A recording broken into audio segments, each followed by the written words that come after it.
bonjour à toutes et à tous. Merci de nous avoir rejoints pour cet atelier.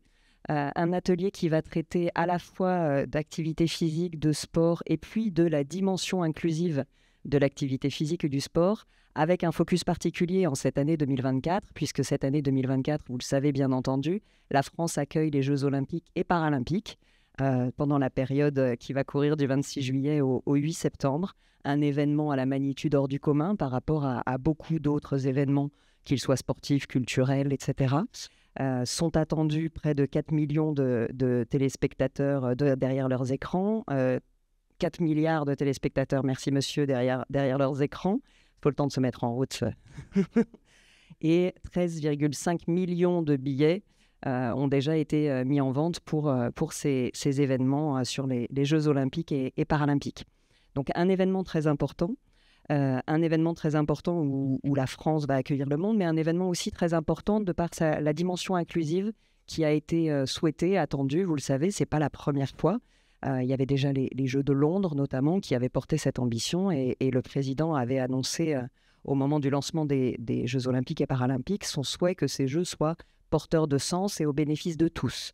Donc cette dynamique qui a été souhaitée, impulsée, s'est accompagnée notamment de la stratégie nationale sport-santé entre 2019 et avec une date de fin prévue en 2024. On espère que l'ambition va continuer à être portée au-delà. Et une enveloppe de 10 millions d'euros devrait être reconduite dans le cadre du projet de loi de finances 2024, notamment pour soutenir cette dimension activité physique et insertion par le sport, avec une enveloppe dédiée de 6 millions d'euros. Cependant, derrière cette vaste ambition et derrière ce beau projet à la fois sociétal et inclusif que sont les Jeux olympiques et paralympiques, d'autres éléments peuvent interroger. D'autres éléments comme y compris les aspects financiers, notamment avec les coupes budgétaires annoncées par Bruno Le Maire en février 2024, donc réduction de 10 milliards d'euros à imputer, dont 180 millions d'euros retirés sur le budget initial du poste sport, jeunesse et vie associative, qui était budgété initialement à 1,7 milliard d'euros, donc ça fait une réduction de 10% de cette dotation. Donc voilà un indicateur qui, au moment de l'année JOP portée par la France peut quand même nous interroger sur l'ambition et puis surtout sur les mesures héritage des Jeux.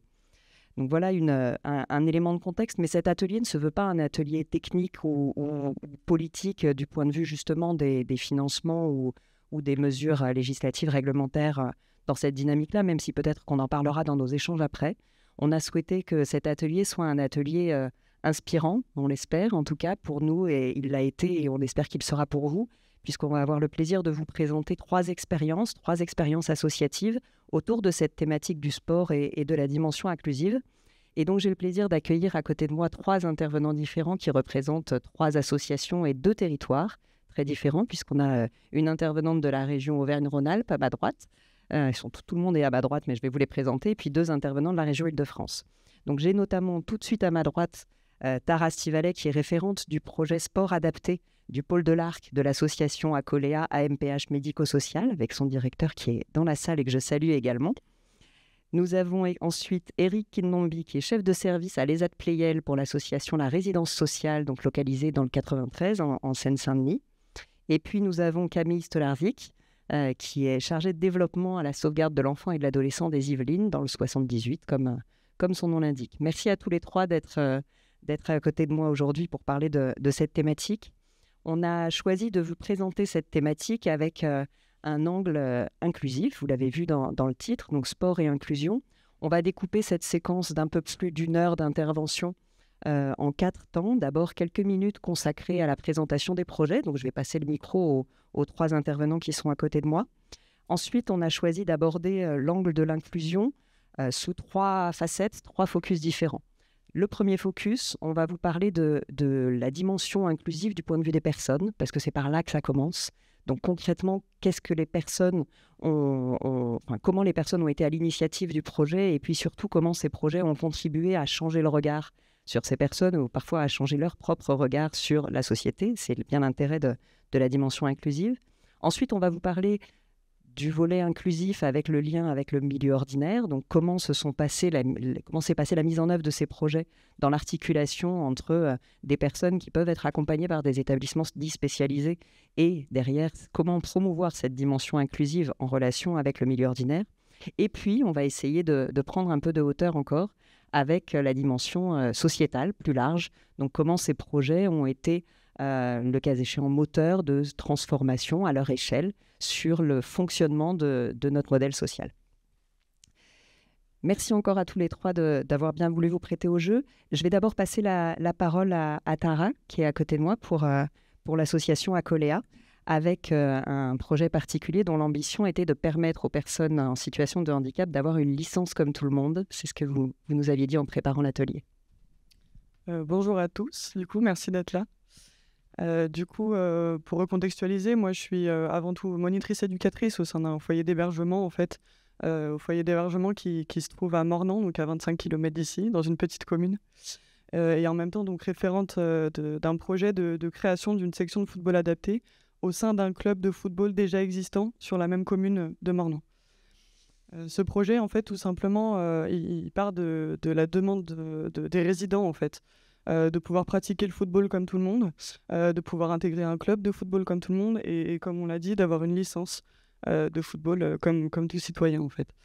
L'objectif, c'était de pouvoir dépasser vraiment l'événement ponctuel et occupationnel qu'on pouvait avoir au sein du foyer d'hébergement, c'est-à-dire de simplement aller jouer au ballon les week-ends avec les éducateurs, de pouvoir sortir de tout ça et intégrer du coup le milieu ordinaire. La volonté pour eux, c'était de pouvoir pratiquer une activité physique dans un club. Mais nous, on allait vraiment dans ce sens-là aussi, puisque c'est aussi une philosophie de notre foyer d'hébergement que de vouloir faire en sorte qu'ils puissent avoir des activités sur l'extérieur du foyer d'hébergement et qui ne dépendent pas de nous. C'est du coup un projet qui est basé en fait vraiment sur un partenariat assez officieux, on va dire, avec le club du village, puisqu'en fait, ils y trouvent des bénéfices et on y trouve des bénéfices aussi. Eux, ils ont fait en sorte de nous mettre des moyens en place en termes de structure ou en termes de matériel. Et nous, de notre côté, on s'engage à ce que nos résidents payent les licences et on mobilise aussi une personne, qui était moi du coup, pour effectuer les entraînements sur la première année où on a mis en place ce projet-là. Voilà. Merci beaucoup, Tara. Eric, on va vous passer la parole. Alors vous, avec une expérience un petit peu différente, déjà parce que l'activité a commencé par se déployer au sein de l'association, et puis vous en avez développé plusieurs autour de cet enjeu de l'activité physique et du sport. Je vous laisse nous en parler. Bonjour à tous. Donc, je suis Eric Kindombi, je suis chef de service des deux ESAT, ESAT Marville et Playel. On m'identifie à Playel parce que ça fait longtemps que je suis à l'ESAT Playel, mais j'ai repris également le service de l'ESAT Marville il y a 3 ans. Donc, je suis chef de service sur les 2 établissements. Il y a un qui est additionnel, donc l'ESAT Marville, et l'ESAT Playel qui est hors mur. Et au sein de 2 ESAT, donc les directeurs de l'époque avaient eu l'idée de créer une association sportive qu'on appelle AS Marville Playel. Et au sein de cette association, donc l'association existe depuis 2001.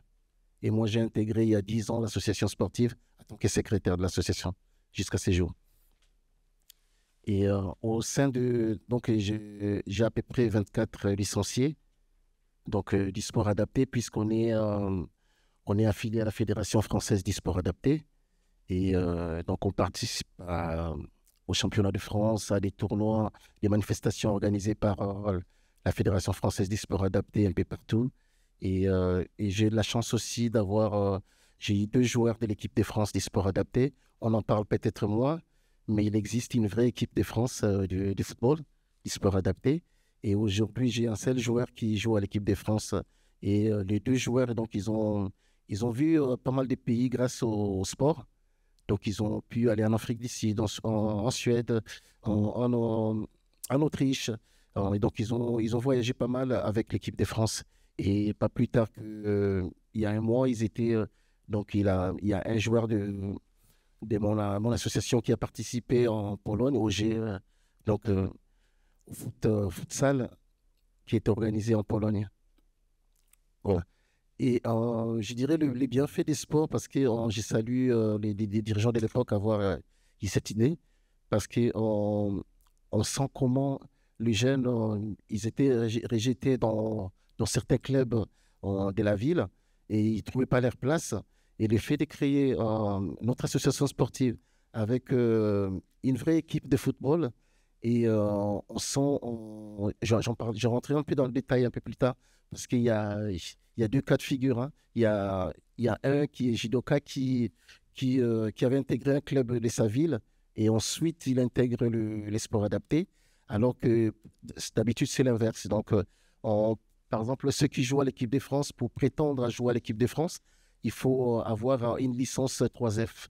Donc, il faut avoir un club de la Fédération française du football et ensuite avoir une deuxième licence du sport adapté pour prétendre à l'équipe de France et avoir un bon niveau également.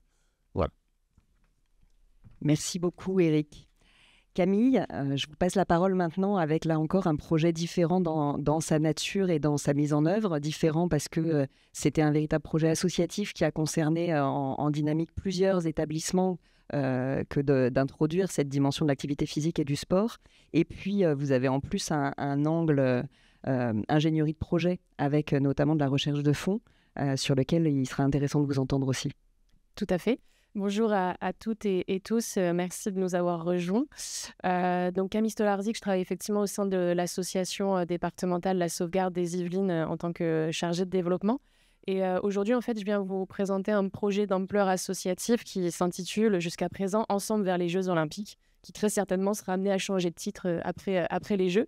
Je voulais prendre le temps simplement de vous présenter l'association, La Sauvegarde des Yvelines, donc association départementale créée en 1876.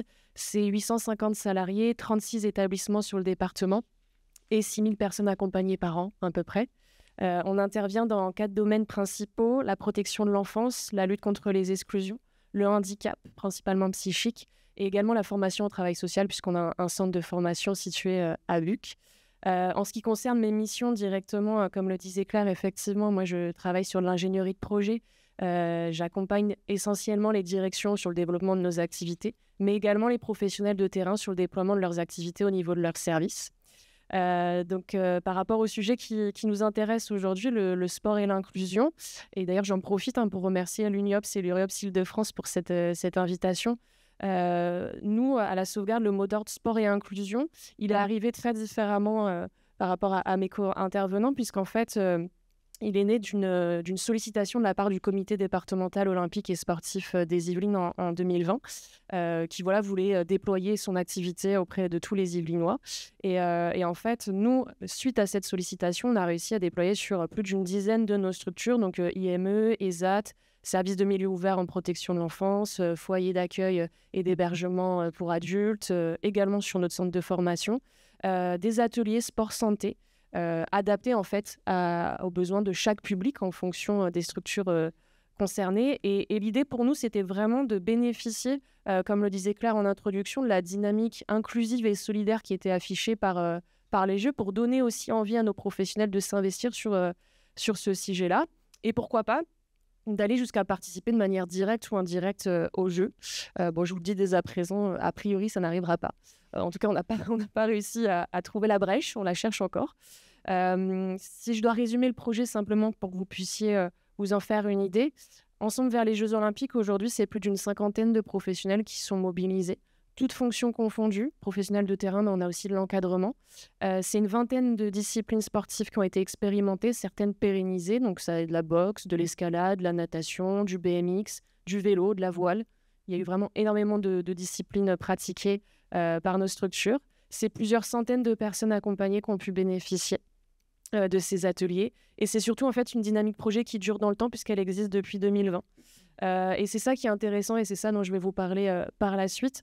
C'est que finalement, on a réussi à mobiliser des professionnels qui interviennent sur des champs différents autour d'un objet commun, d'une dynamique commune. Et aujourd'hui, ça tend à se pérenniser malgré les difficultés de recherche de fonds dont on parlera également. Et ça a été permis notamment puisqu'on a été lauréat à 3 reprises consécutives de Impact 2024, qui est le fonds de dotation qui avait été créé avec les Jeux, qui existe encore cette année. Et on a également obtenu un soutien de l'Agence régionale de santé Mais je reviendrai sur les détails de cet enjeu de pérennisation un petit peu après. Merci beaucoup à tous les trois pour cette présentation courte. Vous avez tenu les délais, bravo. Tara, je vais vous repasser la parole pour le premier volet de nos échanges. Premier volet, donc je l'ai dit tout à l'heure, il s'agit de parler des personnes, il s'agit de parler de leurs attentes et puis de la façon dont le projet a été construit pour faire en sorte justement qu'il soit à dimension inclusive et ce que ça voulait dire pour vous l'inclusion quand vous avez pensé votre projet. Merci. Pour parler du coup de comment mettre en place ce genre de projet qui a une visée inclusive, il faut forcément parler des difficultés qui sont rencontrées à ce moment-là, puisque dans la réalité, c'est pas si simple pour les personnes en situation de handicap de pouvoir intégrer une association sportive, comme tout le monde, d'avoir une licence. Donc en fait, on s'est très vite rendu compte, après la demande des résidents, qu'on allait être heurté justement à ces difficultés-là, et il fallait comprendre pourquoi ces difficultés-là existaient. Donc en fait, la démarche a été d'aller rencontrer les clubs et les associations sportives du village. Et en fait, on s'est très très vite rendu compte que les personnes n'étaient pas informées suffisamment sur le handicap, notamment sur le handicap mental, qu'il y avait une très forte méconnaissance en fait de ce handicap-là et de fortes appréhensions. Je suis en train de penser en fait à une petite anecdote. La première réunion que j'ai faite avec le club de football pour créer cette section-là, en leur exposant mon projet, ils m'ont regardé en me disant mais comment ça se fait qu'ils peuvent faire du sport en fait comme tout le monde? Et je leur ai dit mais en fait la seule chose qui empêche la pratique sportive, c'est une contre-indication médicale. Et il n'y a qu'un médecin qui peut qui fait le certificat par rapport à ça. Donc, le handicap mental n'enlève rien à la pratique sportive. Voilà, c'était une petite parenthèse, comme ça. Donc, on se rend bien compte qu'en fait, il y a un réel décalage entre la réalité de ce que les gens pensent être le handicap et ce qui peut être dans la réalité et les freins qu'il peut y avoir ou pas, en fait. Pour nos résidents, c'était vraiment très important d'avoir une licence comme tout le monde. Et du coup, on a vraiment voulu montrer l'importance pour eux-mêmes qu'il n'y ait pas, par exemple, de tarifs réduits sur cette licence, qu'il n'y ait pas, en fait, de traitement de faveur, etc. Parce qu'on voulait vraiment qu'il n'y ait pas de différence, justement. Quand bien même la section est à part, on n'est pas sur une section de foot senior comme tout le monde, on est sur une section de football adaptée. Mais il y avait quand même cette envie qu'ils puissent prendre part, en fait, à la vie associative, comme tout licencié du club de football. Et il y avait du coup vraiment cette dimension pour nous citoyenne en fait. La volonté de s'inscrire dans un club, c'est aussi du coup la volonté de vouloir être intégré dans la vie sociale du club, mais aussi de la commune en fait. Parce que quand on est sur une petite commune et qu'il y a un petit club de football comme ça, ça fait beaucoup parler, ça attire du monde, etc. Les week-ends, les matchs. Il y a aussi la volonté à ce que nos résidents puissent être intégrés sur les événements du club, donc de pouvoir faire de l'arbitrage pour les enfants. Enfin voilà, vraiment cette dimension où ils seraient pleinement intégrés et même parfois mis en avant sur des événements sportifs. Si je voulais vraiment pousser l'inclusion au maximum, j'aurais tendance, moi, à dire qu'on n'est pas dans l'inclusion totale, puisque justement, on est sur une section à part. À mon plus grand malheur, en plus, je n'ai pas de filles dans la section de football adapté, j'ai que des garçons. Donc, est-ce qu'on peut vraiment parler d'inclusion? Voilà. Je pense que oui, mais bon, voilà. Si on voulait aller encore plus loin, c'est ce qu'on tendrait à faire. Et la visée de ce projet, c'est aussi de pouvoir avoir des personnes en situation de handicap qui ne viennent pas que forcément du foyer, parce que pour l'instant, dans cette section-là, il y a uniquement des résidents du foyer de l'Arc. Donc, on est pour l'instant... la section est assez dépendante pour l'instant de nous et de nos structures médico-sociales en fait sur le territoire. Oui. Merci beaucoup. Ça rappelle un peu les débats de nos échanges d'hier matin et je pense notamment à l'intervention de Pierre Rosanvallon par rapport à ce que vous nous dites de l'inclusion là et de le début de son discours où il nous a beaucoup parlé de la représentativité et de la représentativité qui ne doit pas être l'affaire que de quelques-uns et un enjeu de représentativité d'une petite partie de la population, mais bien une dimension inclusive qui va permettre à la société dans son ensemble de progresser. On reste dans le thème. En guise de réaction et en quelques temps d'échange, Camille, je sais que sur cet enjeu-là, vous avez eu notamment des échanges avec le comité départemental olympique et sportif qui vous ont amené à peut-être leur permettre d'appréhender différemment cet enjeu de l'activité physique pour les populations que vous accueillez. Oui, tout à fait, parce qu'en fait, ce qui est assez étonnant, c'est la manière dont on a été abordé par le CDOS. En fait, le CDOS recherchait très, très clairement des personnes en situation de handicap. Mais en situation de handicap au sens de la MDPH et au sens de handicap physique, ceux qu'on voit principalement dans les Jeux paralympiques. Et en fait, pas de chance, parce que nous, à la sauvegarde, on a très peu de personnes qui ont des difficultés de handicap physique. Et donc, au contraire, on était plutôt sur le handicap psychique. Et à côté de ça, on était aussi à dire, mais écoutez, on a des familles en protection de l'enfance, on lutte contre les exclusions, qui sont nombreuses et pour lesquelles, en fait, on retrouve les mêmes difficultés de stigmatisation, parce qu'il y a des difficultés à les canaliser, parce qu'on n'a pas les moyens financiers pour souscrire aux licences, parce qu'il y a des difficultés de mobilité. Et qu'est-ce qu'on fait finalement de ces personnes qu'on accompagne ? Est-ce qu'on ne pourrait pas élargir cette idée d'empêchement à l'accès à la pratique sportive à tous nos publics et à le penser de cette manière-là ? Et ils ont dit, pourquoi pas. Alors nous, on n'y connaît pas grand-chose, mais on vous suit là-dedans. Et c'est là qu'on a pu vraiment élargir le projet à, en fait, toutes nos structures volontaires. Mais ça partait vraiment au départ d'un biais très précis sur la représentation qu'on a des personnes empêchées d'accéder à la pratique sportive. Représentation, représentativité, on reste dans le thème. Eric, vous vouliez nous parler de quelqu'un ? Je voulais parler plutôt des Sori, celui qui joue à l'équipe de France. Sori, il a fait plusieurs clubs. Il a joué à un championnat club à Paris, au club de Gonesse, c'est à Paris, et aujourd'hui il est au club du Bourget, en 3F. Mais il n'osait pas trop en parler puisque, comme c'est le handicap invisible, et il ne voulait pas dire qu'il était en situation de handicap et qu'il travaillait en ESAT et qu'il faisait partie de l'équipe de France du sport adapté, parce que les uns allaient se foutre de lui, se moquer de lui quand même, disant que ça n'existait pas, l'équipe de France, ce que vous parlez. Donc il n'osait pas trop et il ne voulait même pas que je puisse rentrer en contact avec son entraîneur. Et c'est juste les regards des autres, ce que pensent les autres du handicap, puisque nous, on est dans cette invisibilité, on ne voit pas trop et on pense qu'ils sont comme nous, ils réagissent comme nous, mais ils ont des difficultés que les autres ne voient pas. Et nous, c'est un peu notre rôle de les pousser aussi en disant, tiens, vous avez toute votre place dans la société, vous pouvez continuer à jouer le football avec eux. Et puis, moi, j'ai dit, s'il faut parler du sport adapté, pourquoi pas ? Mais si vous avez honte, donc on n'en parlait pas. Mais moi, j'incite toujours nos footballeurs, parce qu'il y en a d'autres qui sont partis également dans des clubs. Si vous ne voulez pas en parler, c'est pas très grave. Mais il faut que les gens sachent que notre fédération des LINAS, ça existe, les sports adaptés. Et il faut que ça aille un peu plus loin.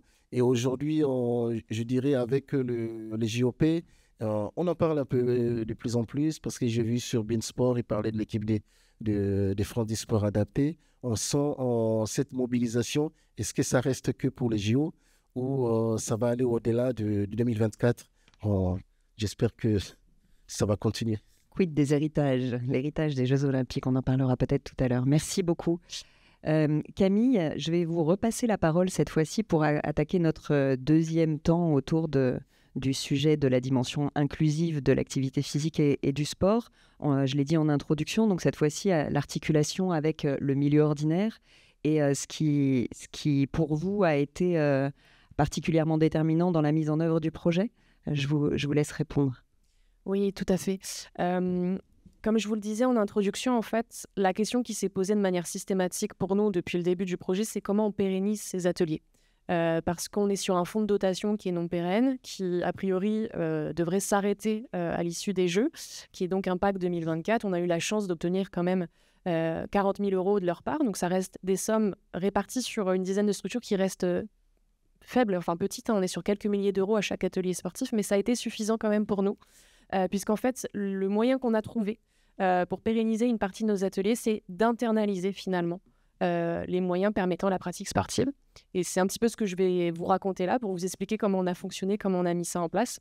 Tout simplement parce qu'en fait, la dynamique projet qu'on a développée, elle est très interne à la sauvegarde au départ, mais ça s'explique par un contexte et un constat qu'on a fait, le constat qu'on vient de dresser ensemble là, tous les quatre sur la question de la stigmatisation de nos publics, la difficulté à accéder à des espaces sportifs ordinaires, le regard qui est porté sur les jeunes, sur les adultes qu'on accompagne. On a vraiment des cas qui nous sont remontés de stigmatisation, d'accueil très approximatif de nos jeunes, notamment pour les jeunes en situation de handicap psychique. Et je rappelle que ça concerne quand même beaucoup de jeunes également de la protection de l'enfance. Donc c'est quelque chose qui était très, très, très reconnu. Et à côté de ça, nous, en fait, quand on a été contactés par le CDOS, c'était en pleine crise Covid. Et donc à ce moment-là, nos professionnels étaient sur le front, n'allaient pas très bien, ils vont toujours pas très bien. Mais à côté de ça, ils avaient besoin aussi d'un souffle nouveau, de perspectives positives en fait, sur ce qu'ils pourraient faire à l'issue de cette crise. Et donc on s'est dit que ça aurait été une bonne idée d'avoir une perspective à l'aune 2024 sur la pratique sportive.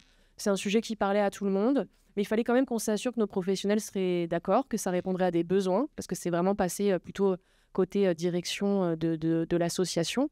Et on voulait que ça soit associatif. Donc on devait s'assurer que les professionnels soient à nos côtés. Et en fait, ce qui a été assez intéressant, c'est que donc à ce moment-là, comme vous tous, j'imagine, on a beaucoup exploité la visioconférence. Donc on a fait plusieurs réunions de grande ampleur en disant, en fait, qui veut venir, venez, on vous informe que le CDOS nous invite à réfléchir cette question du sport santé au sens large, à travailler les ateliers sportifs et voyons ensemble comment on peut trouver une solution. Et en fait, ce qui a été très intéressant, c'est qu'on a eu sur l'ensemble des structures, donc 36 établissements, un représentant par structure qui est venu s'informer. À la fin, on n'a eu plus qu'une dizaine de structures qui se sont mobilisées, mais c'était quand même largement suffisant. Et ce qu'il faut savoir, c'est qu'elles ont tenu ces 4 années et qu'elles continuent et qu'elles veulent continuer avec des salariés ou des personnes accompagnées, notamment des travailleurs des AT qui se mobilisent beaucoup sur ce projet-là. Et on a créé un groupe transversal, donc j'assure la coordination de ce groupe depuis 4 ans maintenant. Et la plus-value, elle est réelle, puisqu'en fait, il n'y a qu'un seul groupe de travail au niveau associatif. Donc, on a réduit les espaces de réunion plutôt que d'aller structure par structure. On se voit une fois par mois, on fait le point. Et en fait, c'est vraiment quelque chose, moi, je l'ai observé. Imaginez-vous la sauvegarde d'une association départementale avec des structures qui sont vraiment très éclatées sur le territoire, qui se parlent peu malgré tout, parce que le cloisonnement des politiques publiques fait aussi qu'il y a des silos qui ont du mal à être dépassés. Et qui soudainement commencent à dire « Ah, c'est comme ça que toi, tu entraînes tel jeune. Ah, c'est comme ça que tu as mobilisé telle famille. » Qui se partagent des carnets d'adresses, qui se rendent compte qu'ils sont sur les mêmes communes, que peut-être ils connaissent aussi les mêmes partenaires. Et vraiment, on a eu des partages d'expériences extrêmement enrichissantes. Et à côté de ça, il y a quand même eu aussi ce partage des fonds et du matériel. C'est-à-dire qu'à chaque fois qu'on a répondu à Impact 2024, on n'a déposé qu'un seul dossier pour tout le monde. Et c'était OK pour tout le monde de se dire « On va partager ». Et grâce à ce travail, donc notamment grâce à Impact 2024, il faut pouvoir le souligner quand même, on a réussi aujourd'hui à internaliser une partie de nos moyens de mise en œuvre pour les projets sportifs, puisqu'on a acheté du matériel. Les structures se sont dotées du matériel dont elles avaient besoin. Ce qu'il faut savoir aussi, c'est qu'à la sauvegarde, on a très peu d'éducateurs sportifs sur nos structures. Pour celles où il y en avait, effectivement, les moyens de la mise en œuvre étaient déjà plus faciles, puisqu'on a quelqu'un qui est dédié à ce sujet-là. Et pour celles qui ne l'étaient pas, en fait, c'est des professionnels qui ont pris le temps de construire des projets, de le réfléchir avec les personnes accompagnées, de venir me voir également pour prendre conseil et vraiment investir cette dynamique finalement. Donc par exemple, on a fait l'acquisition d'un terrain de handball. Pour ceux qui ne connaîtraient pas, le handball, c'est une espèce de cage enfilée de 3x3 ou 4x4 avec un système en fait un petit peu comme la balle aux prisonniers. Vous avez 2 équipes qui se font face. Et c'est une pratique très simple, ça peut se jouer en fauteuil, ça peut se jouer debout, ça peut se jouer en fait sur une surface très petite, ça s'installe, ça se déplace. Et ce qui est intéressant, c'est qu'en fait tout le monde peut jouer parce que c'est des règles très simples. Il y a des filets et il faut tirer dans les marquages qui sont disposés sur ces filets. À côté de ça, ce qu'il faut savoir aussi, c'est que ça a permis de se faire rencontrer finalement ces acteurs qu'on ne voit pas dans le milieu ordinaire, ces partenaires qu'on a du mal à percevoir, donc le CDOS en premier lieu, mais ça nous a ouvert les portes aussi. D'autres associations sportives, d'autres fédérations, d'autres acteurs. Je ne vais pas tous les citer, parce que ce sont des acteurs locaux, mais notamment à ce jour, on développe un beau partenariat avec l'UFOLEB 78, qui a aussi des représentants au niveau national. Et ce qui est intéressant, et je tiens aussi à le souligner, c'est qu'on a été soutenu par l'URIOPS Île-de-France à ce niveau-là, notamment par la chargée de mission JOP, Juliette Pinon, qui malheureusement n'est pas avec nous aujourd'hui, mais qui a été extrêmement ressource là-dessus parce qu'elle a favorisé la rencontre avec d'autres associations, nos pairs et aussi d'autres fédérations sportives. Donc vraiment, l'objectif pour nous, ça a été de construire ces partenariats avec le milieu ordinaire, donc les acteurs sportifs, associatifs ou les fédérations, au niveau de chaque établissement, tout simplement pour dégager aussi, comme le disait Tara tout à l'heure, le temps éducatif, ce n'est pas forcément la pratique sportive parce que c'est deux métiers différents. Et donc, il y a un moment donné, les compétences, quand on ne les a pas, il faut absolument aller les chercher ailleurs. C'était vraiment très important pour nous de faire cette ouverture, même si en fait, on a quand même commencé par internaliser pour structurer, mobiliser nos professionnels dans une période qui était peut-être un petit peu délicate, et qui l'est toujours, mais qui tend à trouver des sorties positives sur certaines dynamiques projets en tout cas. Et ça a aussi permis de créer de nouvelles dynamiques projets entre nous au niveau associatif. On a notamment eu la chance de développer un partenariat avec la société Splash Project. Je vous inviterai à regarder un petit peu ce qu'ils font. Qui, en partenariat avec les écoles, les grandes écoles HEC et l'ESCA, en fait, ont doté 3 de nos sites de 2 city-stades en bois et d'un terrain de football réaménagé. Donc vraiment pour directement pouvoir pratiquer sur les sites du sport. Et ce que je voulais dire aussi, pour conclure un petit peu sur cette dynamique projet, c'est que ça a été très valorisant pour nos professionnels et pour les personnes qu'on a accompagnées. C'est quelque chose qu'on a redéployé sur d'autres secteurs qui marchent très bien avec la culture aussi, les ateliers culturels, la pratique artistique. C'est quelque chose qu'on a mis en œuvre au niveau de nos journées associatives. Ça a favorisé la participation des personnes accompagnées parce qu'on a créé des instances souples, transversales. La règle, en fait, c'était que quoi qu'il arrive, même si les projets n'étaient pas mis en œuvre parce qu'il y avait eu des difficultés sur le terrain à ce moment-là, on maintenait les groupes de travail et on se disait, c'est pas grave, on redéploie ça la fois prochaine et on prend le temps d'eux et il n'y a pas d'urgence à, jamais. C'est pas la priorité numéro 1. L'idée, c'est de continuer cette dynamique et de ne pas l'arrêter. Et ce qu'il faut dire aussi, c'est que nous, on a valorisé cette démarche aussi auprès de nos instances décisionnaires. On a rencontré tous les acteurs du département sur les missions JOP, des services déconcentrés de l'État. C'est comme ça aussi qu'on a obtenu le soutien de l'Agence régionale de santé, notamment sur la partie grande précarité, pour sensibiliser sur le fait que les personnes qui sont au centre d'hébergement ont besoin d'avoir une activité physique adaptée, parce qu'elles présentent des problématiques de santé qui sont moins connues, moins reconnues, et une grande sédentarité aussi, avec des difficultés de mobilité qui sont réelles. Donc on a pu comme ça développer sur plusieurs centres d'hébergement des ateliers de sport adaptés qui fonctionnent très bien. Alors la participation est un petit peu faible parfois, mais en tout cas ça se maintient, et c'est vraiment cette dynamique qu'on a souhaité faire tenir. On a également essayé de faire participer, notamment grâce à l'URIOPS à nouveau, sur des webinaires pour partager notre expérience directement avec les professionnels, éducateurs sportifs, éducateurs sur le terrain. Voilà comment ils avaient pu, eux, déployer leurs activités sportives. Et ce que je voudrais dire vraiment pour conclure, et ce qui est extrêmement important, c'est que pour mieux appréhender l'extérieur et le milieu ordinaire, finalement, il a fallu aussi faire un travail d'adaptation en interne, c'est-à-dire démystifier finalement ce travail de partenariat avec l'extérieur, de la même manière qu'on peut le faire auprès de nos partenaires pour démystifier ce que c'est que la protection de l'enfance, la lutte contre les exclusions ou le handicap. Et donc, c'était vraiment un enjeu de double adaptation dans un sens comme dans l'autre, qui a très très bien marché, et vraiment les professionnels aujourd'hui sont demandeurs de poursuivre ce projet-là. Merci beaucoup Camille. Vous aurez l'occasion de poser des questions, j'espère, en fin d'échange. Tara, je vais vous repasser la parole pour que vous nous parliez plus particulièrement de la façon dont vos travaux et vos relations et le projet, au final, s'est construit avec le club sportif et comment s'est faite cette relation plus précisément. C'est vrai que du coup, comme je vous le disais, ça n'a pas forcément été évident au départ pour le club de pouvoir intégrer ces personnes-là. C'est bien pour ça qu'il a fallu faire en fait un vrai travail de communication pour entrer vraiment en contact avec les intervenants du club, les présidents, etc.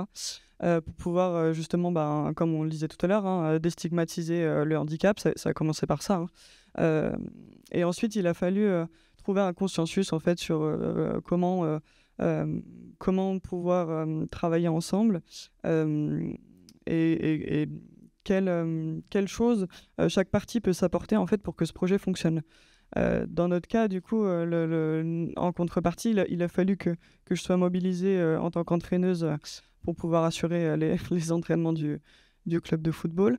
alors que moi, je ne suis pas du tout entraîneuse. Hein, voilà. Je suis monitrice éducatrice.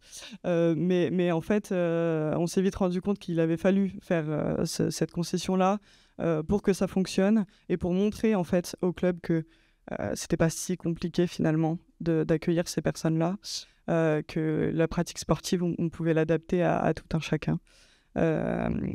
Et qu'il n'y avait pas tellement du coup de contre-indications comme ils pouvaient en avoir peur.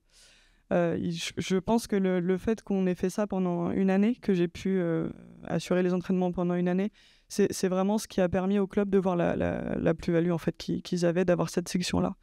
C'est-à-dire que ça a fait beaucoup parler d'eux. Et en fait, ils ont eu une réelle fierté d'avoir nos résidents au sein du club, de les voir porter les couleurs du club. On a pu représenter le club lors de plusieurs tournois en fait, sur la région, donc de faire parler de nous aussi lors de ces événements-là.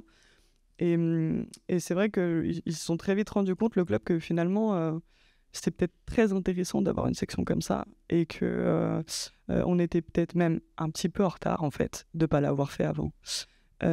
Et c'est du coup ce qui m'a permis de pouvoir me reculer un peu plus dans ce projet-là à la fin de la première année, puisque j'ai demandé à ce qu'ils puissent recruter un entraîneur formé au football pour qu'ils puissent bénéficier de vrais entraînements par une personne formée à ça. Et en même temps, on reste aussi du coup dans la démarche de l'ouverture vers le milieu ordinaire, puisque avoir son éducatrice qu'on a déjà au foyer aussi sur les entraînements de football, c'était pas vraiment l'objectif à la base.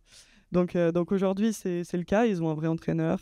Ils participent à des championnats, enfin pas en championnat, pardon, à des tournois où on est invité un peu partout sur la région. Donc de pouvoir faire enfin des vrais matchs, ça donne une autre dimension en fait à leur sport.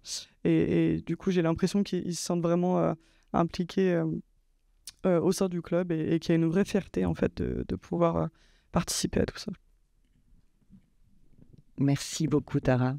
Eric, je vais vous repasser le micro, enfin vous le prenez, pour cette fois-ci parler d'une autre approche, mais aussi d'un autre projet dans votre association qui, lui, vous a permis de trouver une brèche pour relier vos activités et les Jeux olympiques et paralympiques.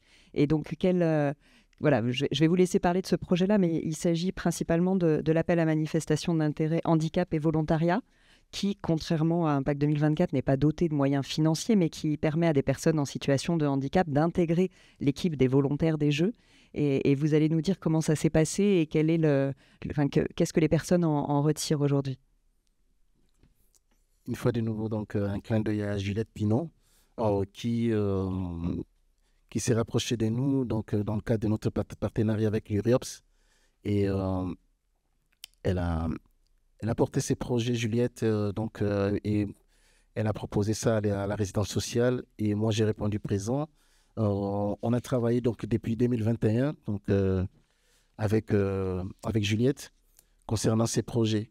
Et au départ, je voulais juste que ça reste réservé pour les sportifs, puisque comme c'était l'association sportive qui portait le projet, je voulais que ça reste au niveau sportif. Mais après, on a étendu ça au DESESAT.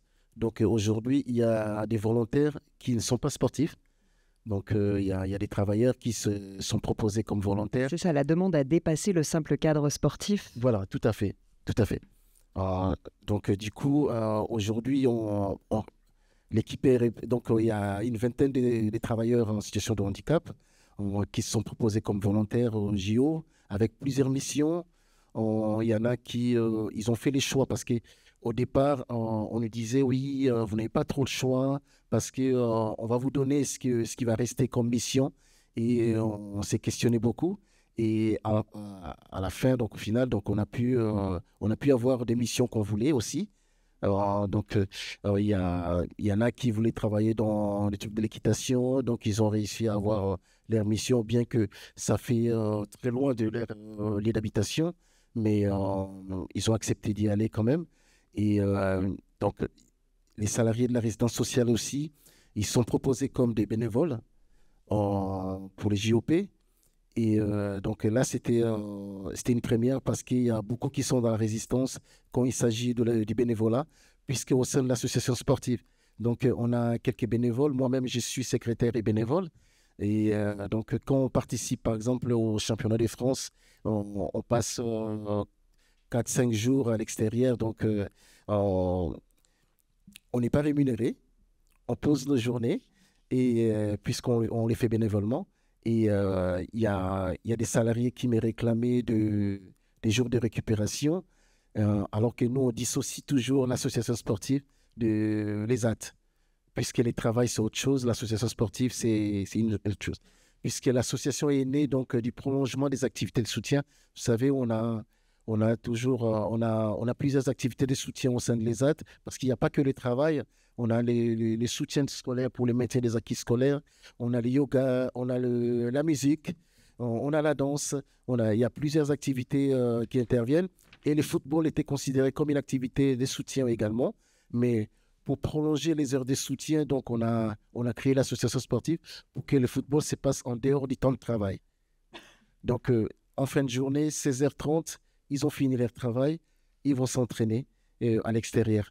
Et donc, c'est vraiment un vrai bénévolat pour les membres de l'association sportive, puisque les coachs, c'est un moniteur d'atelier.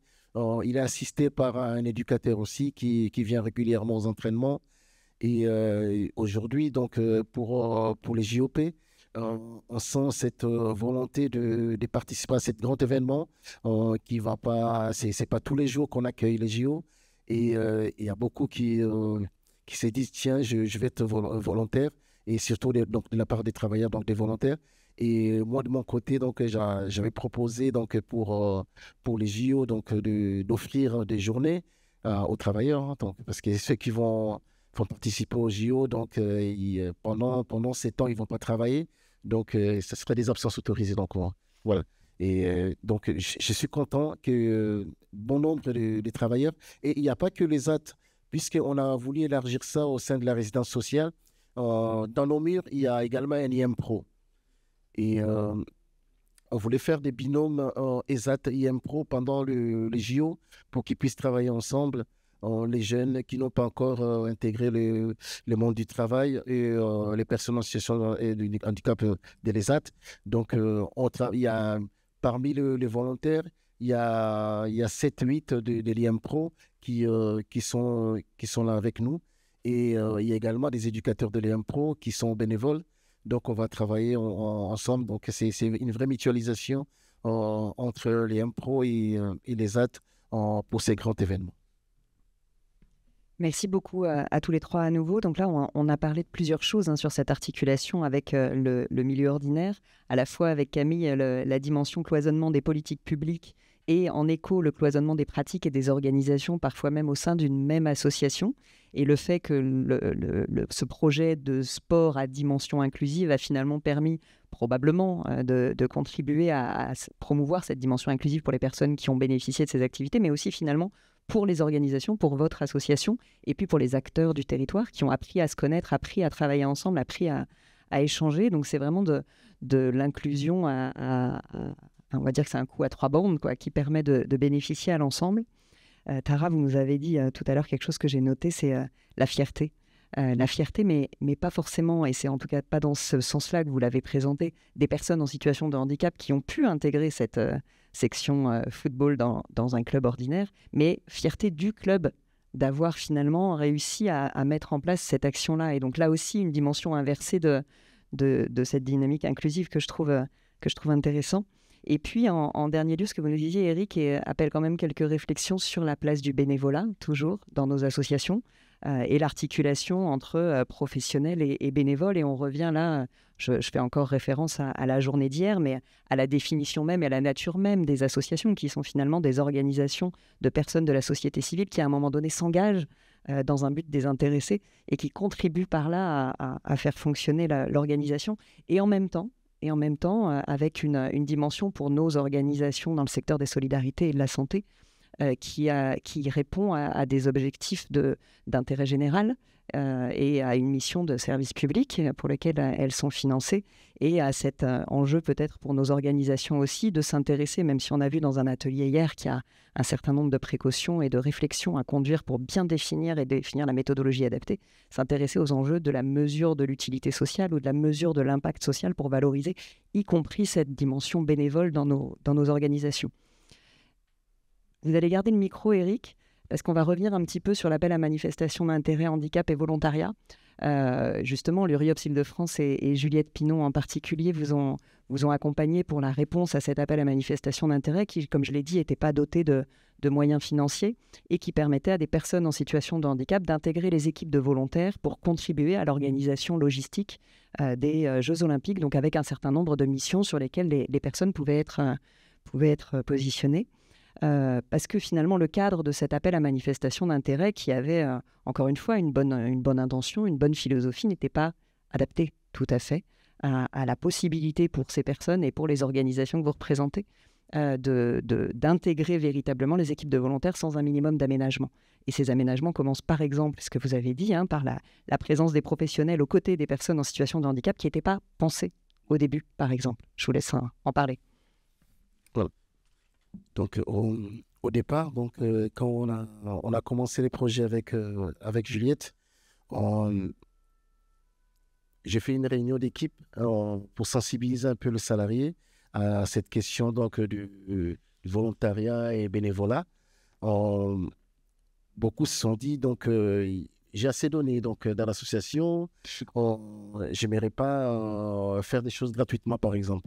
Et quand on a proposé aux travailleurs, on parle beaucoup de fierté. Aujourd'hui, moi, j'accompagne beaucoup de travailleurs qui sont en détachement, surtout sur les ZAT Playel, qui travaillent en milieu ordinaire, donc ils sont hors mur. Il y en a qui sont dans la restauration chez Dassault, par exemple. Il n'y a pas d'encadrement. Ils y vont eux-mêmes et ils viennent nous voir que quand ils ont quelques démarches administratives. Donc, voilà.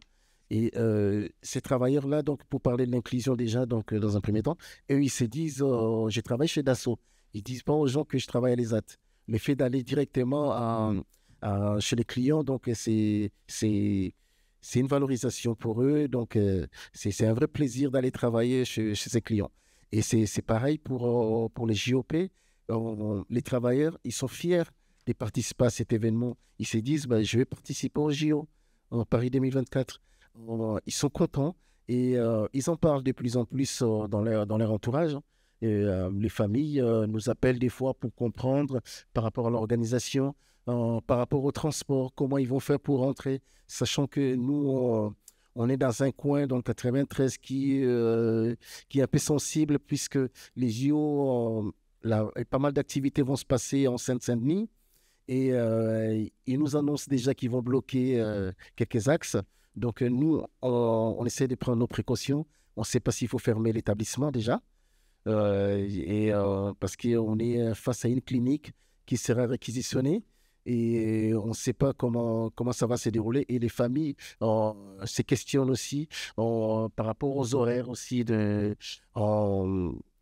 quand est-ce qu'ils vont rentrer leurs enfants, comment ils vont faire pour retourner chez eux.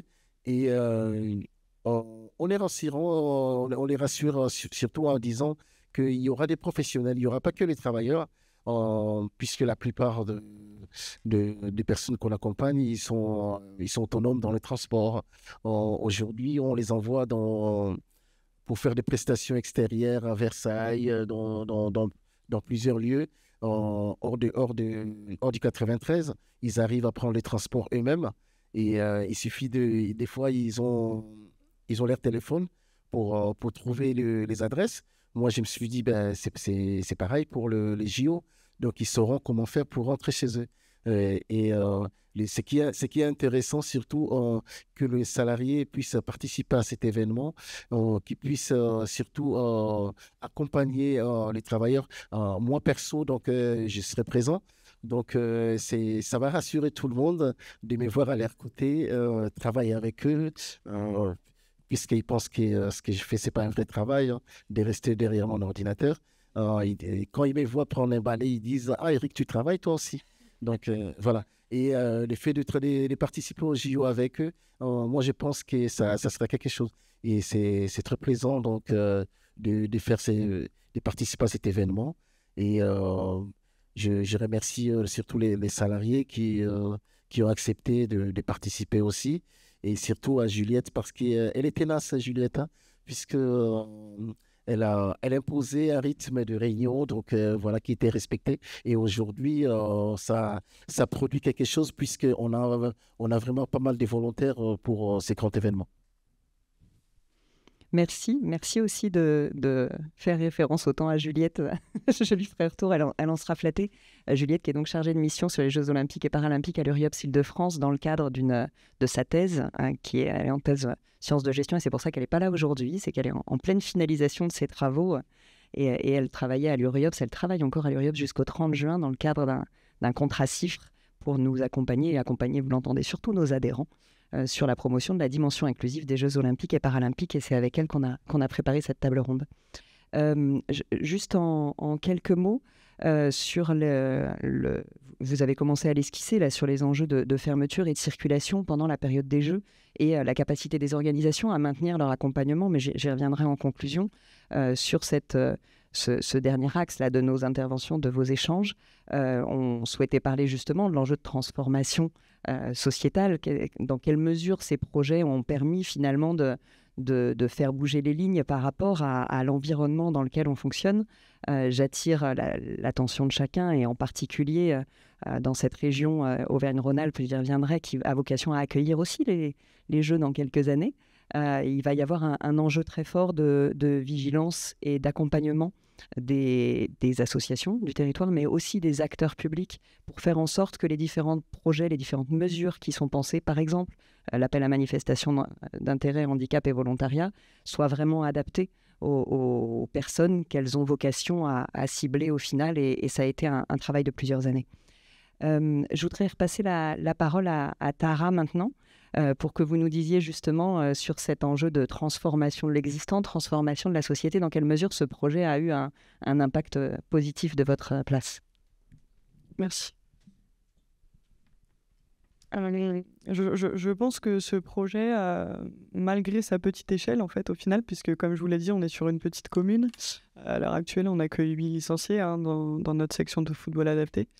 J'ai vu en fait des changements assez importants, autant sur les résidents eux-mêmes. C'est-à-dire qu'il faut imaginer que même s'ils vivent dans le même foyer d'hébergement, ils ne vivent pas forcément sur la même unité, et ce n'est pas forcément des gens qui communiquent entre eux, en fait, à la base. La chose là qui les rassemble, c'est le sport, en fait, c'est le football. Et je pense que vous le savez, mais le football, ça rassemble, en fait. Et le sport, de manière générale, ça rassemble. Et en fait, il y a une réelle émulation au sein du foyer, déjà, pour cette section-là, de par aussi leur fierté, et le fait qu'ils aiment énormément en parler de leurs entraînements, raconter qu'ils ont un coach, qu'ils vont rencontrer d'autres équipes, ils aiment beaucoup en parler. Même là où ils travaillent en ESAT, il y en a aussi qui font partie de clubs de football adapté, mais sur d'autres communes, et du coup, ils aiment en parler entre eux, etc. Donc en fait, il y a une vraie dynamique autour de ce projet-là, autant pour les résidents que pour les professionnels, parce que du coup, c'est aussi quelque chose dont on parle entre nous. On aime bien pouvoir amener quelques supporters pour les matchs ou les choses comme ça. Donc c'est vrai que ça crée une vraie dynamique en fait au sein de l'institution. Ça porte un peu les équipes, et ça crée du lien en fait, tout simplement. Ça a aussi créé une émulation au sein du village. Sur une petite commune, une section de football adaptée, on n'en avait jamais entendu parler avant, donc c'est assez plaisant en fait pour les résidents, et c'est assez rigolo pour moi de voir que quand on se balade au village, parfois on est reconnu comme si on était des stars. Donc voilà, c'est assez sympa. Et en fait, autant dire qu'aujourd'hui, je suis en train de parler de mon projet, alors que justement, c'est pas un très gros projet, mais pourtant, ça nous amène aussi à avoir des discussions autour de ça avec plein de personnes. Donc voilà à quel point ce projet peut ouvrir sur l'extérieur. D'ailleurs, merci Floriane, parce que c'est grâce à toi que je suis là aujourd'hui. Voilà. Merci Tara. Alors on l'a dit, une vigilance sur la transformation de l'existant, à la fois sur le volet politique publique, ce que les politiques pensent et la manière dont elles peuvent être mises en œuvre. Ça aussi, on en a parlé hier, entre l'intention et l'action, il faut il faut rester vigilant et se donner les moyens, surtout de transformer l'essai, pour reprendre un terme sportif. On a parlé aussi de la nécessité d'adapter les dispositifs sportifs, les cadres d'appel à manifestation d'intérêt, de penser aussi cette adaptation des Jeux olympiques et paralympiques pour l'ensemble des personnes qui sont concernées. Puis aujourd'hui, on parle handicap, mais quand on parle d'inclusion, on peut aussi se poser la question de la promotion de la dimension inclusive pour les autres personnes qui ont moins accès, par exemple, les enfants qui bénéficient d'une protection de l'ASE, des personnes vieillissantes également. Voilà, c'est un sujet qui a été moins abordé, moins promu, et du coup, peut-être un trou dans la raquette du point de vue de cette dimension inclusive des Jeux olympiques et paralympiques. Mais Camille, je vais vous repasser la parole parce qu'il y a aussi une vigilance à avoir du point de vue de nos cadres associatifs et de la manière dont on conduit nos actions pour s'assurer qu'elles répondent effectivement aux attentes et aux capacités à faire et aux capacités d'agir, au pouvoir d'agir des personnes qu'elles vont concerner au final. Tout à fait, et je voulais simplement juste avant réagir aussi par rapport à ce que disait Eric sur les Jeux, puisque nous on a tenté à notre niveau de pouvoir faire participer les structures qui étaient notamment proches des centres d'épreuves, etc. Et on s'est trouvé confronté en fait un petit peu à la même chose sur cette catégorie handicap. Tout le volet protection de l'enfance, lutte contre les exclusions était d'office effacé, c'est-à-dire qu'on n'était même pas éligible. Et donc nous on a fait le choix au niveau associatif de ne pas répondre aux appels à projets qui ciblaient un public en particulier, sauf si vraiment il y avait un bénéfice direct sur une structure qui permettait d'obtenir des financements complémentaires, etc. Et c'est comme ça que notre IME a été labellisé Génération 2024. C'est un autre dispositif des Jeux. Je ne connais pas tout le détail de ce dispositif-là, mais voilà, on n'était pas fermé à ça sur une structure, mais en tout cas, on a fait le choix au niveau associatif de maintenir ça en disant, politiquement, c'est important de dire, les publics empêchés, ce n'est pas seulement ce qu'on entend par handicap, ou alors il faut revoir la notion d'handicap au sens large. Et c'est ce que je voulais dire. C'est assez important de le dire par rapport au jeu, mais de manière générale sur tous les dispositifs en fait, qui continuent de cloisonner par catégorie d'action sociale finalement nos publics. Et je me permets une réaction, et on a un véritable enjeu réseau au niveau UNIOPS sur IOPS, là, que d'être en capacité de promouvoir justement pour les prochains JOP, mais plus globalement sur l'ensemble des politiques publiques, des solidarités et de la santé, cette dimension absolument inclusive entre tous, entre chacun. Et sur notre participation, on espère toujours que peut-être une fenêtre s'ouvre à un moment donné, puisqu'on est effectivement en lien avec nos collectivités territoriales, etc., pour essayer d'accéder aux épreuves. Il y avait aussi la volonté de visiter les sites, par exemple. Alors, je crois que ça va pouvoir se faire au niveau du vélodrome de Saint-Quentin-en-Yvelines. Donc, on a eu quelques brèches, mais disons que par les fuseaux classiques de communication qu'on a, on a vraiment toutes les portes qui nous ont été fermées. Je pense que c'est aussi propre au département des Yvelines. Je pense que sur d'autres départements, il y avait d'autres possibilités. Mais en tout cas, nous, c'est vrai qu'il y a une déception. On s'en rend compte finalement de nos équipes de ne pas pouvoir y participer davantage, sachant qu'on va aussi être contraint en termes de mouvement, de déplacement. On ne sait pas encore très bien comment tout ça va se passer. Mais pour en revenir à la question de Claire, effectivement, ce qui a été important et ce dont on s'est rendu compte malgré tout, notamment sur la lutte contre les exclusions, c'est la nécessité d'adapter nos propositions à des publics qui ont des difficultés de mobilité. Et quand je parle de mobilité, ce n'est pas le fait de savoir marcher ou pas savoir marcher, c'est vraiment de pouvoir se déplacer tranquillement dans une commune, en étant à l'aise de le faire, avec les problématiques aussi de garde d'enfants pour lesquelles on ne pense pas qu'en fait finalement ce sont des familles. Et donc si les mamans ont envie de faire du sport, qu'est-ce qu'elles font de leurs enfants? Et donc il a fallu s'adapter de manière systématique sur tous nos ateliers pour dire ok, on demande de l'argent pour faire la pratique sportive, mais on demande aussi de l'argent pour qu'il y ait quelqu'un qui puisse venir garder les enfants. Et puis en fait après ça se passait tellement bien que finalement les enfants venaient aussi faire du sport, donc on n'était plus trop dans des cadres réglementés de pratiques sportives. En fait, on a refait du sport à notre sauce, mais ça permettait à chacun de faire du sport comme il avait envie de le faire. Et c'est super important aussi, même si là on a des super réussites projets, de se dire qu'on peut faire du sport autrement, au-delà des cadres de fédération qui sont proposés, et en adaptant des cadres, et c'est pas moins bien ou mieux, peu importe, c'est important de se dire chacun pratique le sport comme il en a envie. Et Eric l'a dit en introduction, et je pense qu'on n'a pas assez insisté là-dessus, les bienfaits, ils sont réels et ils sont visibles. On a vraiment des personnes qui expriment le bien-être qu'elles ont ressenti que ce soit en termes de santé physique ou de santé mentale. Le fait de se retrouver dans un collectif, comme le disait Tara aussi, c'est hyper important, ça crée des dynamiques, c'est valorisant pour les salariés, c'est valorisant pour les personnes accompagnées. Nous, on prend plaisir à communiquer dessus. On prend plaisir à venir vous en parler aussi, comme le disait Eric. Et donc, c'est vraiment toutes ces dynamiques qui sont bonnes à réexploiter, à redévelopper au travers de tout un tas de thématiques, finalement. Merci beaucoup à tous les trois pour cette présentation. Il est 10h05, donc on a un quart d'heure pour à la fois conclure et prendre quelques questions. Est-ce qu'il y a des personnes qui souhaitent réagir dans la salle? On va vous passer un micro. Merci Laura. Oui.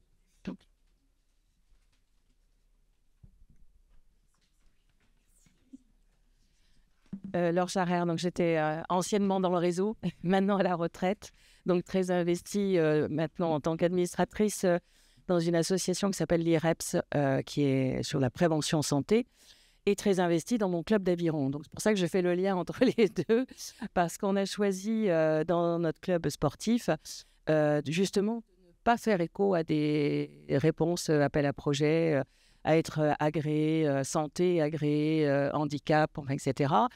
Et on accueille tout le monde. Et en fait, c'est les bénévoles qui, les encadrants, qui ont bricolé les bateaux, qui ont bricolé les pontons, les chariots, etc., pour que tout le monde puisse accéder à l'aviron. Et c'est quelque chose d'assez exceptionnel en termes d'inclusion, justement, où les gens ne se sentent pas du tout ciblés handicap, tel ou tel aspect. Par contre, ça nécessite que on a un établissement où le kiné est un ancien champion d'aviron. Donc, en fait, c'est lui qui accompagne les enfants au club et qui les entraîne. Mais effectivement, un des petits, dernièrement, a pu ramer avec une championne olympique en double. Et il était aux anges, quoi. Enfin, je veux dire, et ce n'était pas ciblé handicap particulièrement. Par contre, la remarque que je fais, on a fait l'expérience pour accueillir des gamins, alors pas de l'ASE, mais des quartiers de Vaux-en-Velin, enfin vraiment en grande difficulté, qui ne respectent pas les règles, etc. On n'a pas recommencé parce que c'est très compliqué. Les éducateurs n'étaient pas là, en fait. Donc, c'est les encadrants bénévoles qui ont été débordés par les comportements sur les bateaux, quoi, en fait, qui nécessitent un respect des règles, de certaines règles. Et là, 2 bateaux ont failli couler, donc on a arrêté assez vite. Mais moi, ça m'a fait penser, on a travaillé quand même sur cette notion d'accès au sport. Et effectivement, il faut quand même être réaliste. Le sport, c'est quand même un accès à une population déjà moyenne ou aisée. Globalement, on ne peut pas dire qu'on est dans l'inclusion des publics les plus en difficulté. Et moi, pour ma part, j'ai fait une instruction dans la fédération, et c'est une fédération qui n'est pas pro, donc ce n'est pas comme le foot, etc. Mais en termes d'instructeurs, et c'est assez affolant de voir dans nos systèmes de sportifs que l'éducatif n'est axé que sur les Jeux Olympiques. Et ça, franchement, il faut former les jeunes, les gamins, uniquement à la performance sportive. Moi, nous, on n'est qu'un club de loisirs, donc des petits jusqu'aux 90 ans. Donc, effectivement, on n'a pas cette notion-là. 300 adhérents quand même. On est un des plus gros clubs sportifs loisirs en Rhône-Alpes, en Auvergne-Rhône-Alpes. Mais franchement, dans une fédération qui n'est pas professionnelle, qui est peu connue, en fait, déjà avoir cette mentalité où seul l'accès doit être valorisé pour l'élite qui va aller aux Jeux Olympiques, ça donne une idée de, effectivement, notre accessibilité au sport, quoi, en fait, notre ouverture à l'inclusion. Donc ça, je pense que quand on est dans un club de sport, on a intérêt à s'y investir en tant que bénévole et faire bouger un peu les lignes, quoi. Voilà, c'est juste ce témoignage que je voulais. Merci pour ce témoignage. Est-ce qu'il y a d'autres prises de parole?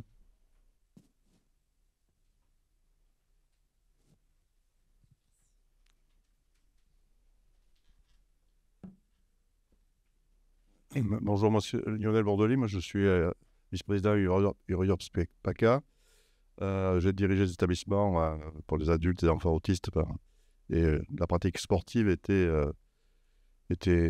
faisait partie du projet. Alors moi, je voulais juste faire une remarque. Bon, c'est super ce que vous faites. Effectivement, les Jeux Olympiques, c'est un horizon. Enfin, il faudrait que la pratique sportive s'inscrive durablement et continuellement dans les établissements. Et quand on regarde de près, il n'y a pas beaucoup d'établissements qui mettent dans leur projet quelque chose autour du sport. C'est bon. Et les éducateurs sportifs, il y en a peu ou pas, etc. Par rapport au comité paralympique, moi je parle de la région PACA parce que je sais qu'il y en avait un peu partout, il y avait des référents partout. Pour avoir échangé avec celui qui est sur place, parce que moi je suis plutôt rugby, donc mais voilà, donc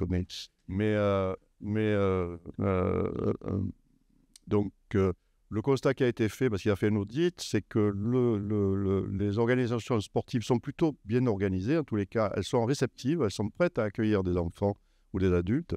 C'est plutôt le secteur médico-social ou sanitaire qui est désorganisé pour ça. C'est-à-dire, c'est le constat qu'il faisait. C'est-à-dire que la mise à disposition, il y a un pas à faire, il y a une démarche pratique et intellectuelle, en tous les cas dans les établissements, à faire pour que ça fonctionne. Mais il n'y a pas véritablement d'obstacle majeur à ce que la pratique sportive puisse se faire dans les clubs. Et aussi bien le sport santé et le sport loisir, parce que la compétition, c'est pas le but en fait. Hein, voilà. Mais il y a beaucoup de clubs qui sont partants. Voilà. Et moi, c'est les retours que j'ai, c'est la pratique que l'on fait. En fait, tous les cas, moi, je vois des petits autistes dans les clubs de rugby, on en croise souvent, quoi. Par exemple. C'est pas le seul. Alors, on va laisser Tara et Camille réagir. Merci du coup pour vos témoignages à tous les deux, parce que je pense en fait qu'il y a des points qui se rejoignent. Ça me fait penser en fait au fait que oui, je pense que je suis d'accord avec vous sur le fait que c'est pas si compliqué en fait pour les clubs de mettre en place. Mais quand même, on voit bien que la difficulté, c'est que derrière, les personnes ne sont pas forcément formées et pas forcément aptes à accueillir ces personnes-là. Donc, quand bien même elles voudraient bien, on a bien l'impression qu'il y a encore la nécessité à ce que nous, professionnels du médico-social, on soit présents. Et pour ce faire, et je suis d'accord avec vous, c'est possible, puisque je l'ai fait, mais j'ai aussi eu la chance que ma direction me suive là-dessus en pouvant faire les entraînements en même temps sur mon temps de travail dans l'établissement, sauf que forcément, ça dénude en fait l'établissement que je fasse ça sur l'extérieur. Et on sait aussi que on n'est pas forcément dans des temps qui sont très confortables pour les établissements médico-sociaux en ce moment. Donc, je suis assez d'accord avec vous sur le fait que oui, c'est possible. Ça ne demande pas énormément de moyens, en fait. Au final, avec de l'envie, on peut. Mais je pense qu'il faut aussi vraiment un environnement favorable à tout ça et des acteurs qui sont tous partie prenante, en fait, de vouloir mettre ça en place. Merci. Et effectivement, pour compléter ce que dit Tara, c'est que je pense qu'il faut nuancer tout ça, c'est-à-dire que des partenariats locaux sont possibles dès lors qu'il y a les bonnes volontés en fait pour le faire. Maintenant, la réalité de nos services et de nos établissements aujourd'hui, c'est quand même, comme on le disait hier, une grande majorité des établissements qui se retrouvent de manière durable avec des postes vacants. Et rien que ça, en termes d'encadrement, ne serait-ce que sur de la protection de l'enfance, on a des règles très précises du nombre d'encadrants par nombre d'enfants. Il suffit qu'il en manque un pour que l'activité qui devait se dérouler vers l'extérieur ou le rendez-vous qui devait avoir lieu à l'extérieur ne puisse pas se faire. Et donc, par rapport à ça, c'est aussi pour ça, nous, à la Sauvegarde, on a internalisé une partie des ateliers sportifs en demandant aux partenaires de venir parce qu'on a des terrains, etc., sur lesquels on peut faire ce sport-là. On a la chance d'avoir ces terrains-là. Mais en réalité, l'autre chose dont il faut avoir conscience, c'est quand il faut souscrire à une licence sportive à l'année ou même de manière occasionnelle, ça coûte un budget. Et ça, je peux le dire de manière assurée, sur la lutte contre les exclusions et dans la protection de l'enfance, ce budget n'existe pas. Dans le médico-social, ça se travaille parce qu'il y a des aides qui ont été initiées par l'Agence régionale de santé, mais sur la lutte contre les exclusions et dans la protection de l'enfance, il n'y en a pas du tout. Donc à partir de ce moment-là, je ne vais pas caricaturer en disant qu'on ne peut pas acheter des ballons, mais on en est presque là. Donc, sur ce cadre contraint financier, nous, ça nécessite, outre d'avoir des moyens humains qui sont difficiles à mobiliser, de pouvoir déployer, parce que pour un individu, un professionnel, mobiliser autant de temps pour accompagner un jeune, c'est parfois compliqué. Et ça se fait pourtant, hein. Ça se fait très bien, mais de manière individualisée.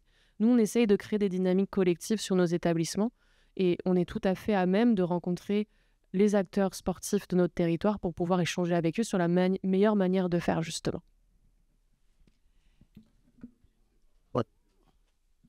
Oui. Il faut parler dans le micro. Sinon, ça. On donne. Voilà. Pour amorcer la pompe justement de ces coopérations, le comité paralympique avait un petit budget pour mettre, donc ils pouvaient accompagner sur des moyens matériels. Après, les équipements, je veux dire, s'il manque du personnel, on peut recruter aussi des personnels extérieurs parce que vous avez des éducateurs sportifs diplômés qui peuvent faire des prestations. Je veux dire, bon, moi, je pense pas que je pense que d'abord, ça part du projet. Est-ce que dans le projet maison, est-ce que le sport, comme la culture, est un outil de médiation et d'éducation? Pas. Alors, en ce qui nous concerne, oui, pleinement. À ce jour, en ce qui nous concerne, oui, pleinement. Alors, je crois qu'il y a Eric qui voulait réagir également. Moi, je voulais réagir sur les moyens surtout. Nous, on a de la chance parce qu'on est en ESAT et l'établissement, donc les 2 ESAT financent, donc on s'autofinance nous-mêmes. Donc, on a 5 000 € par établissement, donc 10 000 € tous les ans pour pouvoir faire fonctionner l'association sportive. Donc, ça, c'était l'ancien directeur qui avait mis ça en place et ça perdure. Donc, nous, on demande même voire plus de moyens parce que ces financements, ça permet de faire fonctionner donc, l'association sportive avec l'achat des équipements, des maillots ou des ballons de football. Et puis, ça permet aussi, quand on va au championnat de France, de payer les hôtels, les frais pour les championnats. Donc, il nous reste toujours, donc on a toujours un petit moyen, donc quelque chose qui reste dans la caisse. Donc, on essaye de mieux gérer ça. Et on a essayé de chercher un peu de financement extérieur qu'on n'a pas réussi. Et une seule fois, il y a 4-5 ans, j'avais fait un projet puisque je voulais amener l'équipe. On avait fait un partenariat avec l'équipe du sport adapté de Saint-Denis de la Réunion. Ils sont venus, on s'est croisés au championnat de France à Bayonne. Et après, ils s'appelaient l'équipe de Saint-Denis. Nous, on a dit, nous, on venait de Saint-Denis, on a rigolé. Et après, on a fait un partenariat. Ils sont venus chez nous. Et nous, on voulait aller là-bas et on n'avait pas de moyens. Et j'ai fait une demande au groupe Barrière, mais j'étais gourmand. J'avais demandé un peu plus, 20 000 €, mais ils nous ont donné que 5 000. Donc voilà, c'est le seul financement qu'on a eu des partenaires extérieurs. Donc merci au groupe Barrière. Donc on avait eu 5 000 € et il y a eu d'autres choses qui sont rajoutées et on n'a pas pu aller à la Réunion. Mais sinon, c'était un bon projet. Voilà. Donc, juste pour dire que par exemple, pour les éducateurs sportifs, nous, nos bénévoles, ceux qui accompagnent les coachs de l'équipe de football, ils ne sont pas éducateurs sportifs, ils sont moniteurs d'atelier et éducateurs spécialisés, mais c'est des gens qui jouent en club aussi. Ils jouent dans leur club de la ville et donc c'est des vrais professionnels du football et on a de la chance de les avoir, mais on demande encore plus parce qu'il y a des accompagnements à faire les week-ends, surtout samedi, dimanche, parce que quand il y a des matchs qu'il faut accompagner et que moi je ne peux pas être partout. Donc, quand on demande aux éducateurs, des fois, ils ne sont pas disponibles puisqu'ils ont travaillé toute la semaine. Et j'ai fait appel à la municipalité d'Estaing si on pourrait avoir des éducateurs, quitte à les rémunérer avec des bénévoles qu'on pourrait rémunérer au sein de l'association, ça serait bien aussi. Alors, juste un mot, parce qu'après, en quelques phrases, je voudrais conclure. Oui, très bien. Merci, Claire. Non, je pose la question aux intervenants et peut-être aussi à toute la salle parce que je me demandais justement, alors c'est pas qu'une question financière parce que c'est une question aussi, comment dire, de projet. S'il y avait justement des fondations privées qui étaient sur ces sujets-là, pour lire beaucoup d'appels à projets dans les fondations de France, il me semble pas avoir beaucoup vu de projets liés au sport inclusion. Si je mets parfois, on vise des publics pour les filles, l'accès au sport pour les filles, etc. Mais de manière plus générale, il me semble qu'il n'y a pas tant que ça de projets justement soutenus par des fondations, par des clubs type Rotary et autres. Mais c'est une question globale parce que peut-être que là aussi, il y a de quoi faire bouger les lignes. Alors peut-être juste un mot en complément, parce que pour avoir été en veille pendant quelques années sur le sujet, on en a vu, et on en a vu bien avant les Jeux Olympiques et Paralympiques. Effectivement, c'est un segment qui est assez porteur. Mais là aussi, il y a peut-être un sujet de rencontre entre les projets des organisations, les capacités aussi à porter des organisations. Je suis désolée, il va falloir qu'on conclue, mais on pourra continuer après, pendant la pause, les échanges avec grand plaisir. Pour répondre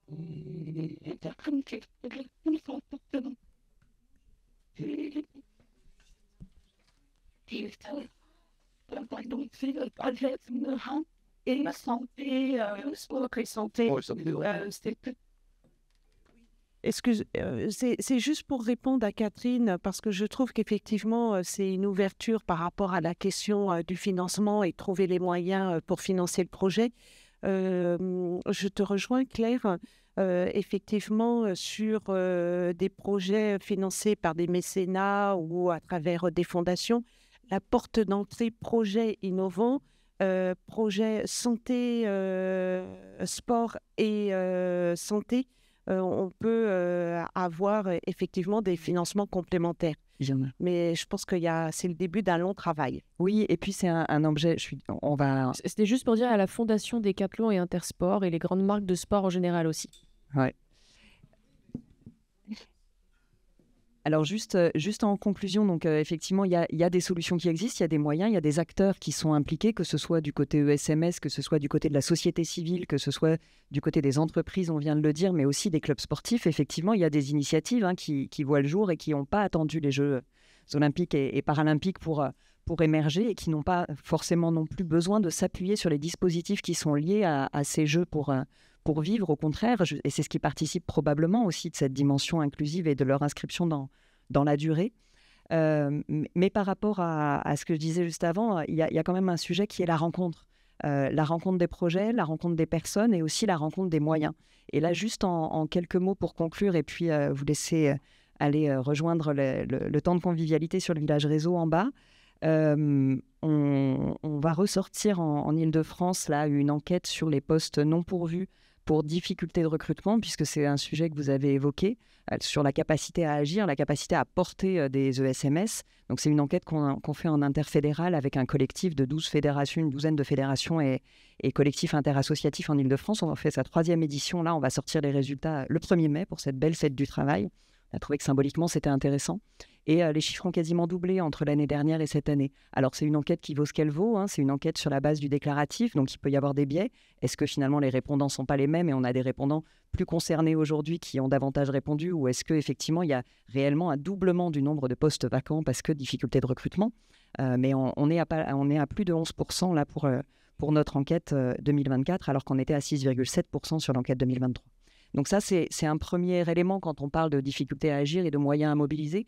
Deuxième élément sur cet enjeu de la rencontre, et ça concerne encore une fois le sujet justement des politiques publiques, de la façon dont elles sont construites et de la manière dont elles sont pensées pour être mises en œuvre.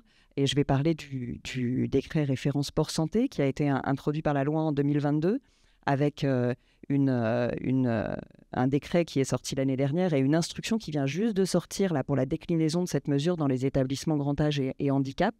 Donc voilà encore une nouvelle impulsion, une nouvelle ambition qui est positive. On vient d'en parler, je pense qu'autour de la table, on est tous convaincus, mais qui n'est pas dotée de moyens. Et donc encore une fois, c'est confier un rôle de coordinateur, confier un rôle de personne ressource au sein des établissements pour un but et une finalité qui sont tout à fait louables. Mais comment on fait ? Et encore une fois, dans cette délégation de mission de service public, quelle est l'ambition et de quels moyens on se dote pour mettre en œuvre et dépasser parfois le cadre du bénévolat, qui est certes important pour faire de nos organisations des membres à part entière de notre vie démocratique au sens plus large, mais quand même qui se doivent de se donner les moyens et de donner les moyens aux personnes qu'elles accompagnent d'agir dans les meilleures conditions.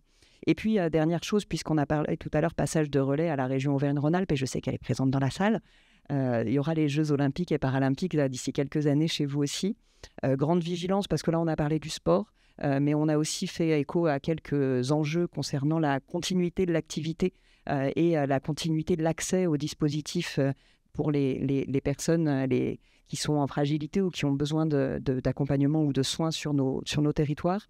Il y a un véritable enjeu, je l'ai dit tout à l'heure, de mobilisation du réseau UNIOPS-URIOPS sur la promotion de cette dimension inclusive au sens très large, notamment avec ce vecteur des Jeux. Et l'URIOPS Île-de-France est membre du collectif Revers de la Médaille et participe à un certain nombre d'actions. Et là aussi, je conclurai sur ces mots-là, sur l'importance de cette dimension interassociative, interfédérale pour faire bloc et s'assurer, pour que tout le monde soit pris en compte, qu'on travaille tous ensemble. Je vous remercie, je vous souhaite une bonne journée.